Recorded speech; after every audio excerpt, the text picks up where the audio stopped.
السلام علیکم ورحمۃ اللہ وبرکاتہ۔ میں ہوں شبلی شیخ اور آپ دیکھ رہے ہیں شبلی ٹی وی۔ 3-4 روز سے فیس بک پہ، سوشل میڈیا پہ ایک مہم چل رہی ہے ڈیم بنانے کی۔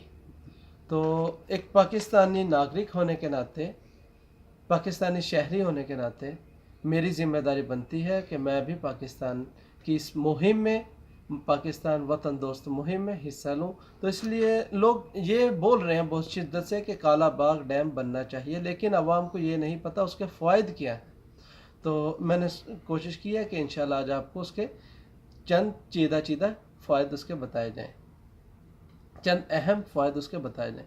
کالا باغ ڈیم جو ہے یہ اللہ کا ایک تحفہ تھا اور ابھی تک ہے، اور دوسرا یہ کالا باغ ڈیم اللہ تعالیٰ کا انعام تھا۔ ہم نے اسے سنجیدہ لیے بغیر متنازع بحث میں الجھا دیا۔ کالا باغ ڈیم کی ہسٹری یہ ہے کہ کالا باغ ڈیم سوات سے نکلتا ہے، دریائے سوات سے، یعنی دریائے سوات سے نکلتا ہے جو سارا سال بہتا ہے۔ نوشہرہ پہنچ کر یہ افغانستان سے آنے والے دریائے کابل میں شامل ہو جاتا ہے۔ اٹک میں یہ دونوں دریا دریائے سندھ میں مل جاتے ہیں۔ اٹک سے کالا باغ تک پانی کو ذخیرہ کرنے کی کوئی جگہ نہیں ہے۔ کالا باغ ایک قدرتی ڈیم ہے، یوں سمجھیے بنا بنایا ڈیم ہے، اس لیے لاگت کم آئے گی اور محض 4 سال کی قلیل مدت میں یہ ایک ڈیم بن سکتا ہے، اور یہ دنیا کا سب سے بڑا ڈیم بن سکتا ہے پاکستان میں۔ اب ذرا اس کے فوائد سنیے۔ فوائد اس کے کیا ہیں؟ اس کے فوائد بہت زیادہ ہیں۔ اس سے 3600 میگا واٹ بجلی پیدا کی جا سکتی ہے۔ فی یونٹ بجلی کی قیمت 2.5 روپیہ تک آ جائے گی۔ 2.5 روپیہ پاکستانی، صرف 2.5 روپیہ تک اس کی بجلی کی قیمت آ جائے گی یہ ڈیم بننے کے بعد۔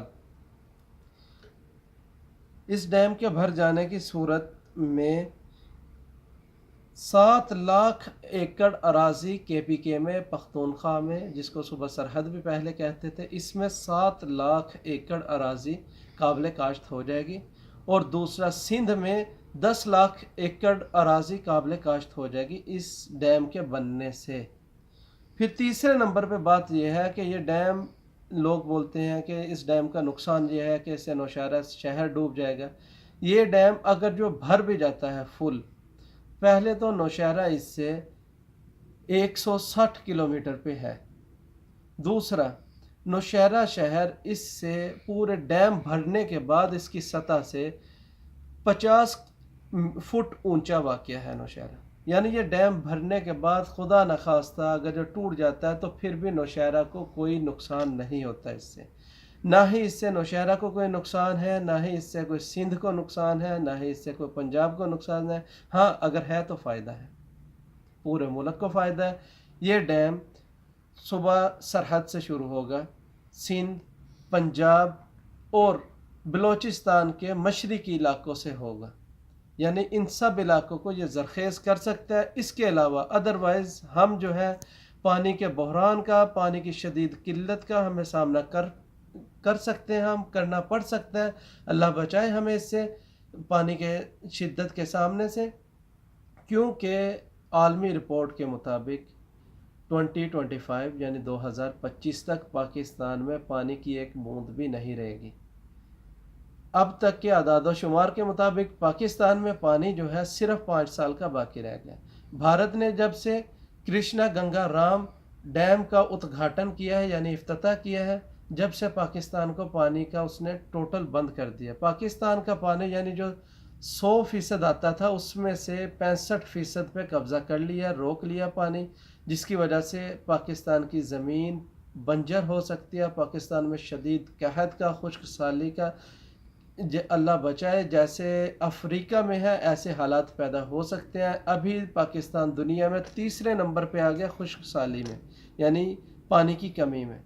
اگر ایسے ہی چلتا رہا تو 2025 تک پاکستان کا بہت نقصان ہوگا۔ دوسری اب بات یہ ہے، بعض لوگ اس پہ پروپیگنڈا کر رہے ہیں کہ یہ ڈیم بننے سے نقصان ہے پاکستان کو۔ اس ڈیم سے کوئی نقصان نہیں ہے، وہ اس ڈیم سے کسی کو کوئی نقصان نہیں، صرف اعتراض انہیں یہ ہے کہ یہ ڈیم بنے گا پنجاب میں، ٹھیک ہے؟ پنجاب میں بنے، سندھ میں بنے، سرحد میں بنے، سب پاکستان ہی ہے، سب پاکستان میں ہی بنے گا۔ تو خدا را یہ لسانیت کو قومیت کو چھوڑیے، ایک قوم بنیے، ایک مطالبہ کیجیے۔ تو یہ میرا حق بنتا تھا کہ میں ایک پاکستان کا شہری ہونے کے ناطے آپ کو اویئرنیس دیتا، یہ ہم نے اویئرنیس دی ہے، یہ جو تھوڑی بہت میں نے اپنی طرف سے ایک کاوش کی ہے اویئرنیس کی، اور آپ سب سے بھی التماس کرتا ہوں کہ آپ بھی اپنی ویڈیو بنائیں، فیس بک پہ ڈالیں، ٹویٹر پہ ڈالیں، سوشل میڈیا ٹوٹل آپ استعمال کر سکتے ہیں، آپ لکھ سکتے ہیں تو آپ تحریر لکھ کے اپنے سینڈ کیجئے، آپ آڈیو ریکارڈ کر سکتے ہیں تو آڈیو ریکارڈ کر کے واٹس ایپ پہ چلا دیجئے، آپ کچھ نہ کچھ حصہ ڈالیں، اگر جو آپ کچھ نہیں کر سکتے تو کم از کم اس پوسٹ کو شیئر کیجئے تاکہ یہ دوسروں تک پہنچے اور پاکستان میں ایک کالا باغ ڈیم کا اضافہ ہو، جس سے ہماری آنے والی نسلیں خشک سالی سے بچ سکتی ہیں۔ اور تقریباً پاکستان میں 17 لاکھ ایکڑ اراضی جو ہے وہ قابل کاشت ہو جائے گی۔ 17 لاکھ ایکڑ اراضی قابل کاشت ہونے کے بعد پاکستان صرف یہ زراعت سے بہت زیادہ زر مبادلہ کما سکتا ہے، پاکستان بہت خوشحال ہو سکتا ہے، پانی کی قلت کا خاتمہ ہو سکتا ہے، بجلی کی لوڈ شیڈنگ کا خاتمہ ہو سکتا ہے۔ یہ تھی میری آج کی ویڈیو، اگر آپ کو اچھی لگی ہو تو لائک کیجئے گا، مجھے کمنٹس میں بتائیے گا کہ کوئی اعداد و شمار کی کوئی غلطی ہوئی تو لازمی ہمیں کمنٹس میں بتائیے گا۔ خدا حافظ، اللہ حامد و ناصر، پاکستان زندہ باد۔